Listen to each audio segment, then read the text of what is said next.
I'm a child survivor of the Holocaust and activist in the Palestine Solidarity movement.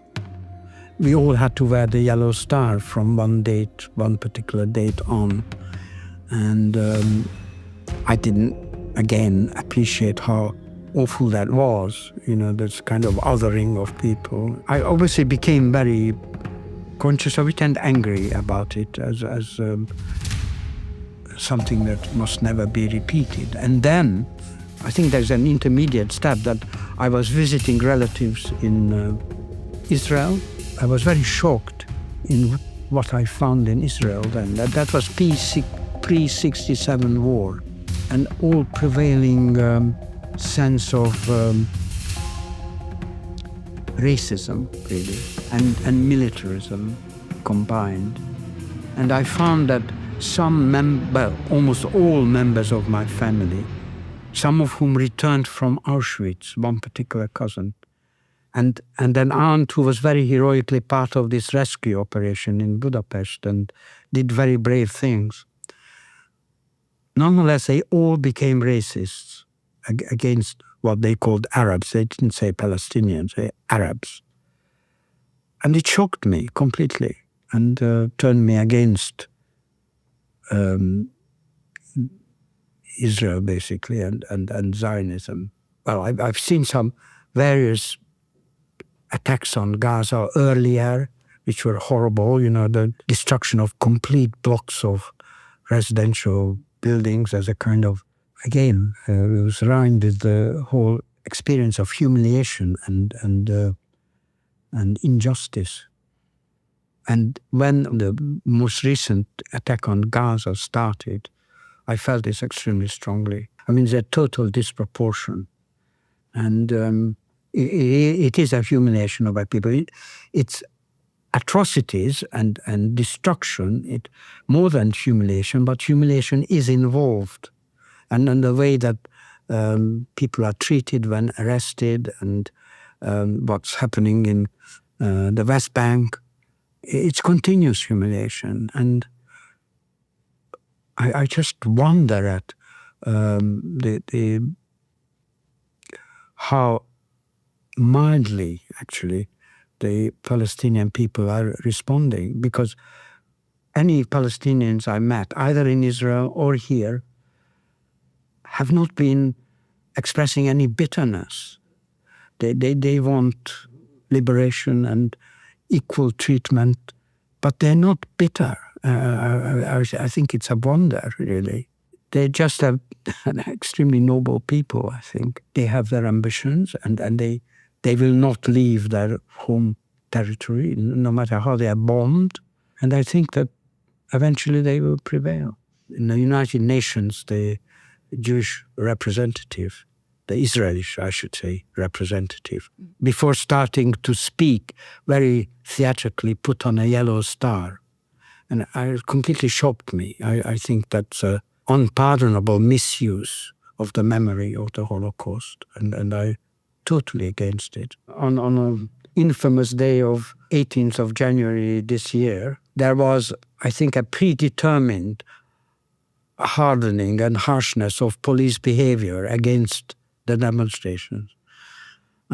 It's not proven, but I think most people think that this was an attempt to provoke some serious disturbance by the police acting harshly and then getting a reaction, so as to justify, perhaps, the banning of these marches. I had a very polite letter inviting me at mutually convenient times to talk to the police. And when I arrived, they explained that they were glad I did come, because otherwise they would have dragged me in, arrested me, if I did not respond to that invitation. I do see the value of me being there, because it tends to counter the kind of anti-Semitism, false anti-Semitism arguments that are brought against these protests very often.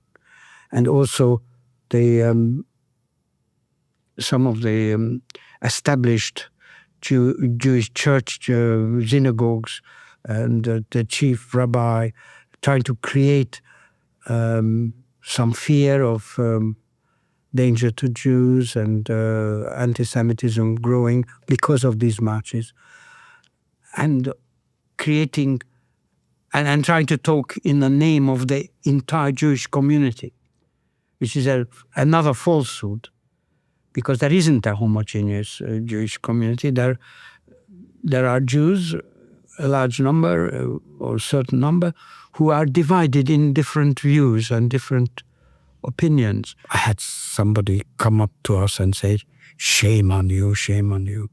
And I asked the guy, "Are you a Zionist?" And he said, "Yes, of course I am."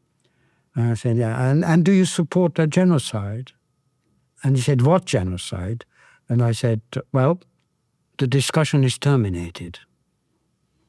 Because people who see what they can see and still do not count themselves against it are not worth talking to, in my opinion." And by the way, Keir Starmer's attitude about it, that only the ultimate word of the relevant courts can make a declaration of genocide or not, suggests that you can never prevent a genocide.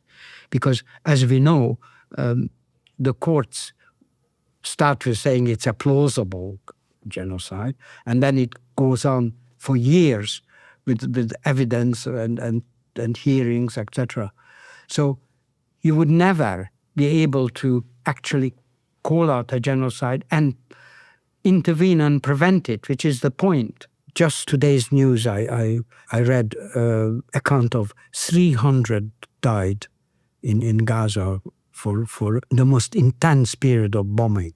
What is that for? It's not to free hostages. You can't, by bombing, free hostages. Everybody knows that. What is it? It is you're not getting at the Hamas fighters that way.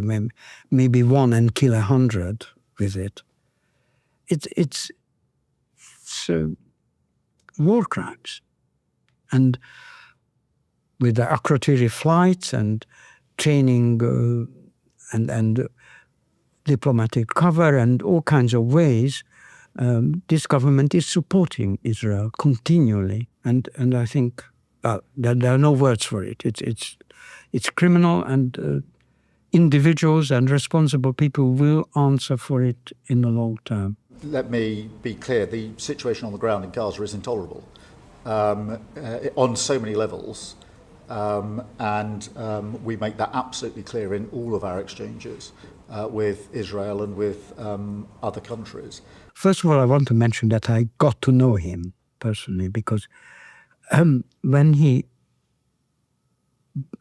sort of changed into political activity after his job as director of public prosecution, he appeared in my constituency, but beyond that, actually in my branch of the constituency, because he lives nearby. He was impressive then. We liked him. I don't like him anymore because right-wing Jewish organization, the Board of Deputies, produced a statement of 10 points about how this is when the false anti-Semitism business started up, that anybody who speaks against Israel or whatever has to be expelled, and anybody who supports a person like that must also be expelled, and all kinds of nonsense, some of which was actually illegal, sort of guilt by association, and it was a horrific document, and a cheek to try and prescribe to an independent Labour Party how it should behave anyway. It should have been ignored. And Keir Starmer signed it. Then I completely disagreed with him and thought, well, how can a lawyer sign a rubbish document like that? What's behind that? And it became fairly clear what was behind it. That he he had a right-wing agenda and pretended to be a continuation Corbyn to begin with, to ensure support from the majority Corbyn-supporting Labour Party members at that time. And as soon as he won the leadership, turned violently towards the right and started a factional fight against the left. I mean, whatever he is, he's not stupid. And I think that it was quite clear, a cynical weapon, this anti-Semitism, the only really effective weapon to smash the left movement of Jeremy Corbyn and his supporters. I really focus on supporting a Labour government, but I'm not afraid to debate and to speak up for what's in the interests of my constituents, whether it's about the planet, whether it's about international situations or domestic situations. The BBC's attitude throughout this period of the attack on Gaza and so on, completely biased presentation, consistently biased presentation, the way they treat the occasional spokespeople for the Palestinians, and who they do not invite, or all kinds of experts could have been given airtime in a balanced way. They have not done. And pressure, they crumble under any Zionist pressure.